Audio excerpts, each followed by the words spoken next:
Hello दोस्तों, आज के इस वीडियो में हम एसबीआई के banking and financial service sector के म्यूचुअल फंड के बारे में रिव्यू करने वाले हैं। तो अगर आपने भी इस म्यूचुअल फंड में इन्वेस्टमेंट किया हुआ है या इन्वेस्टमेंट करने के बारे में सोच रहे हो तो इस वीडियो को अंत तक ज़रूर देखिएगा। तो ये एक सेक्टर म्यूचुअल फंड है। अब जिसे नहीं पता कि सेक्टर म्यूचुअल फंड किसे कहते हैं, तो इसमें जो म्यूचुअल फंड एडवाइज़र होता है वो इन्वेस्टरों के पैसे को किसी भी पर्टिकुलर सेक्टर में निवेश करता है। तो इस हिसाब से देखें तो इस म्यूचुअल फंड का पर्टिकुलर सेक्टर है बैंकिंग सेक्टर।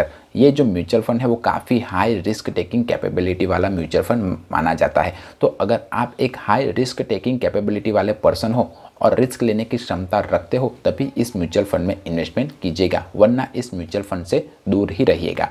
अब हम इस म्यूचुअल फंड के पास रिटर्न्स के बारे में जानें तो इसने 1 साल में 6.2% का रिटर्न्स, 3 साल में 14.6% का रिटर्न्स, 5 साल में 12.8% का रिटर्न्स और ऑल ओवर 14.4% का रिटर्न्स अपने इन्वेस्टरों को दिया हुआ है। इसने अपने कैटेगरी एवरेज के रिटर्न्स को 3 साल और 5 साल में बीट किया हुआ है। तो अगर आप इस म्यूचुअल फंड में इन्वेस्टमेंट करने के बारे में सोच रहे हो तो लॉन्ग टर्म के लिए इन्वेस्ट कीजिएगा। लॉन्ग टर्म से मेरा मतलब है 5 साल या उससे ज़्यादा के लिए, तभी कंपाउंडिंग इंटरेस्ट का इफेक्ट आपको अपने निवेश किए हुए मनी पर देखने को मिलेगा।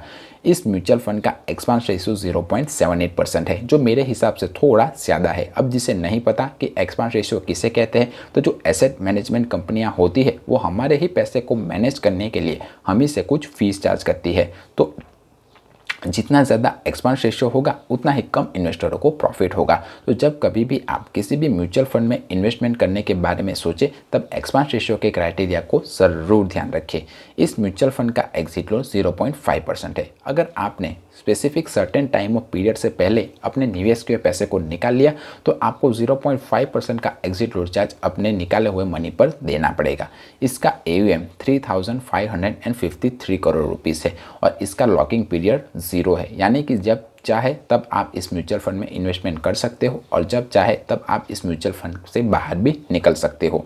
इस म्यूचुअल फंड का बेंचमार्क इंडेक्स है वो Nifty financial and service index है। और अगर आप इस म्यूचुअल फंड में अपने इन्वेस्टमेंट को स्टार्ट करना चाहते हो तो मिनिमम SIP 500 रुपीज़ और लमसम अमाउंट 5000 से स्टार्ट कर सकते हो। इस म्यूचुअल फंड ने इन्वेस्टरों के 97.42% पैसे को इक्विटी यानी कि शेयर मार्केट में निवेश किया हुआ है। अब शेयर मार्केट में निवेश करने के कारण इस शेयर मार्केट में जब जब भी उतार चढ़ाव होगा तब तब सीधा असर आपके निवेश के मनी पर आपको देखने को मिलेगा। एलोकेशन बाय मार्केट कैप देखें तो इसने लार्ज कैप में 82.06%, मिड कैप में 5.66% और स्मॉल कैप में 9.71% इन्वेस्टरों के पैसे को निवेश किया हुआ है। टॉप स्टॉक होल्डिंग कंपनियां देखें तो इसने ICICI bank, HDFC bank, SBI और एक्सिस बैंक जैसी अच्छी बैंकिंग सेक्टर की कंपनियों में निवेश किया हुआ है। एलोकेशन बाय सेक्टर देखें तो इसने फाइनेंशियल सेक्टर में 90.73% रुपीज़ को और इंश्योरेंस सेक्टर में 5.71% और अदर्स में 0.98% का इन्वेस्टमेंट किया हुआ है। आप यहाँ पर रिस्कोमीटर में देख ही सकते हो कि अगर आप इस म्यूचुअल फंड में इन्वेस्टमेंट करते हो तो वो एक very high risk taking mutual fund माना जाएगा। और ऐसा क्यों? क्योंकि इसने इन्वेस्टरों के ज़्यादातर पैसे को इक्विटी यानी कि शेयर मार्केट में निवेश किया हुआ है और शेयर मार्केट के उतार चढ़ाव का इस म्यूचुअल फंड के ऊपर सीधा असर आपको देखने को मिलेगा। इस म्यूचुअल फंड का स्टैंडर्ड डेविएशन 27.38 है, जो मेरे हिसाब से काफ़ी ज़्यादा है। अब जिसे नहीं पता कि स्टैंडर्ड डेविएशन किसे कहते हैं, तो स्टैंडर्ड डेविएशन एक रेंजिंग फैक्टर है। तो जितना कम स्टैंडर्ड डेविएशन होगा उतना ही अच्छा और कम वॉलेटाइल म्यूचुअल फंड को माना जाएगा। तो जब कभी भी आप किसी भी म्यूचुअल फंड को चुने तब कम स्टैंडर्ड डेविएशन वाले म्यूचुअल फंड को चुनने की कोशिश करें। अब हम इस म्यूचुअल फंड पर लगने वाले टैक्स के बारे में बात करें तो अगर आपने 1 साल के भीतर ही अपने निवेश के पैसे को निकाल लिया तो आपको short term capital gain tax 15% का पूरी रकम पर देना पड़ेगा और 1 साल के बाद अगर आपने अपने निवेश के पैसे को अगर निकाला तो आपको long term capital gain tax 10% का देना पड़ेगा और उसमें से भी आपको 1 लाख रुपीज़ का एग्जेम्पशन मिल जाएगा।